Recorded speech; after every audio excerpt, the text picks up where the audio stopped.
warahmatullahi wabarakatuh. Selamat pagi, salam sejahtera untuk kita semua. Sebelum kita memulai pembelajaran, marilah kita berdoa kepada Tuhan Yang Maha Esa.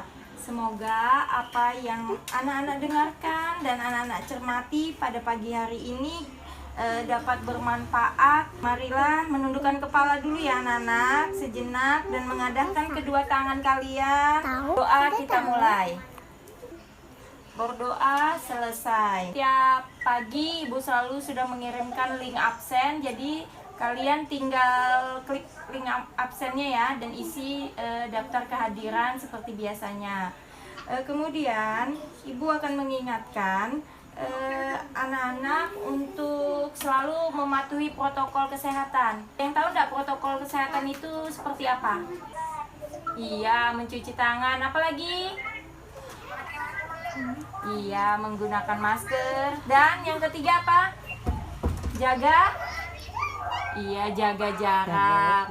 Ibu guru akan mengajak anak-anak untuk belajar tentang tema 4, berbagai pekerjaan, subtema 1, jenis-jenis pekerjaan pada pembelajaran pertama ya. Dan tujuan pembelajaran kita pada pagi hari ini, Ibu harap kalian dapat menuliskan 2 tokoh dalam cerita. Yang kedua, membedakan peran 2 tokoh dalam cerita tersebut. Kalian dapat menjelaskan 3 contoh kegiatan menjaga kelestarian sumber daya alam. Kemudian yang keempat, menuliskan 2 contoh sumber daya alam yang ada di sekitar serta bagaimana cara melestarikannya. Selanjutnya, menjelaskan 2 jenis pekerjaan sesuai keadaan alam.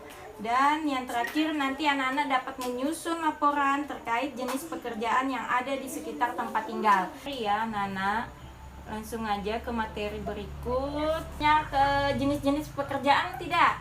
Ada yang tahu jenis pekerjaan yang ada di sekitar rumahnya apa saja? Ada polisi, ada apa lagi? Pemadam. Kompetensi dasarnya ada bahasa Indonesia, IPS, dan IPA. Nah, sekarang kita masuk ke materinya. Mengulas isi buku sastra. Nah, buku sastra ini menjelaskan satu persatu hal yang dibahas di dalam buku dan menilai dan memberi pendapat terhadap buku. Hal-hal apa saja sih yang dapat diulas dalam buku? Ada apa saja anak-anak? Ada data buku. Ada apa lagi? Inti cerita. Kemudian apa lagi? Baca buku dan kelebihan. Iya, itu adalah hal-hal yang perlu diulas di dalam buku. Kita lanjut ya anak-anak, perhatikan lagi.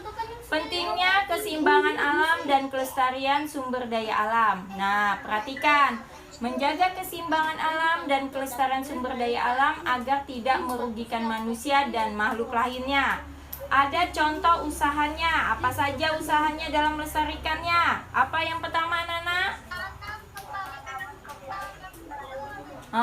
Kedua?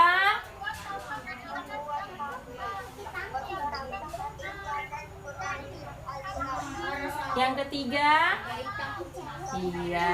Nah, ini adalah contoh gambarnya. Perhatikan.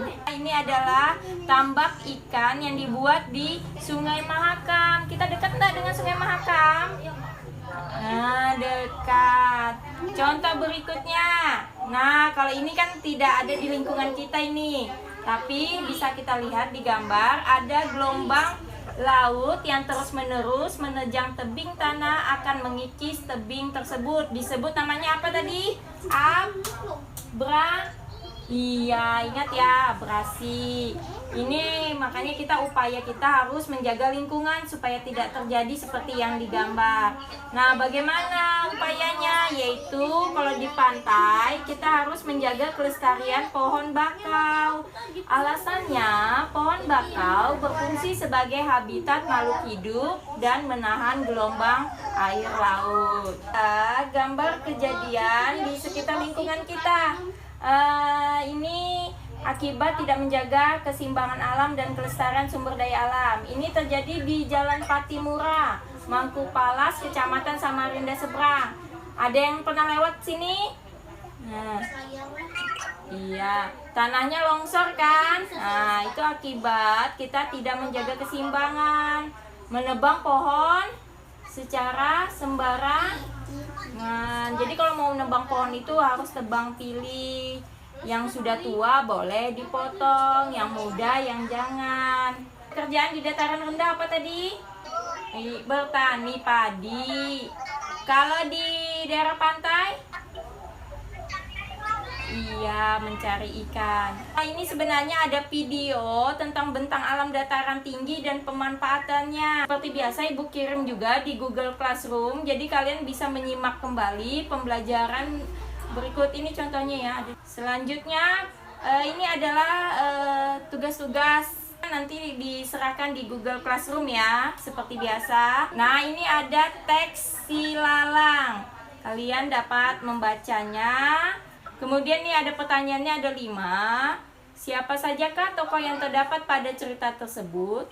Apa yang terjadi saat Lalang kembali? 3. Bagaimana perasaan Lalang saat kehilangan tempat tinggal? 4. Apa saja akibat dari kejadian tersebut? 5. Apa pesan moral dari cerita tersebut? Nah, ini adalah soal-soalnya yang nanti kalian kerjakan. Kemudian lanjut, kalian juga harus menjawab pertanyaan Ibu yang ini. Menuliskan 2 contoh sumber daya alam di sekitar dan bagaimana cara melestarikannya ya. Formatnya sudah Ibu buatkan, nanti tinggal mengisi saja. Tugas terakhir nih, bagaimana keadaan alam di tempat tinggalmu? Terus kemudian tentukan jenis pekerjaan apa yang sesuai dengan keadaan alam seperti pada gambar A dan B ini.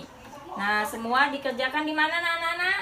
Di Google Classroom. Apa sih yang sudah kalian pahami dari materi Ibu tadi tentang tokoh sebuah cerita tadi? Ada yang tahu enggak? Tokoh itu apa sih? Ada yang tahu? Tokoh itu apa? Pelaku. Tokoh itu adalah pelaku dari cerita. Nah, lanjut. Tadi jenis-jenis pekerjaan apa saja yo? Jenis-jenis pekerjaan.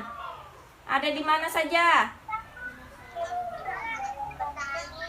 Petani di mana? Di dataran rendah. Kita lanjut ya, anak-anak. Kesimpulannya adalah tokoh adalah pelaku dalam sebuah cerita. Berdasarkan perannya, tokoh dalam cerita dibedakan menjadi 2, yaitu tokoh utama dan tokoh pembantu. Beberapa contoh kegiatan yang dapat menjaga keseimbangan alam dan kelestarian sumber daya alam adalah sebagai berikut. 1. Menanam kembali hutan-hutan yang gundul atau reboisasi. 2. Membuat tambak di aliran sungai.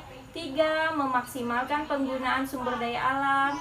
4. Tidak menangkap ikan menggunakan bom.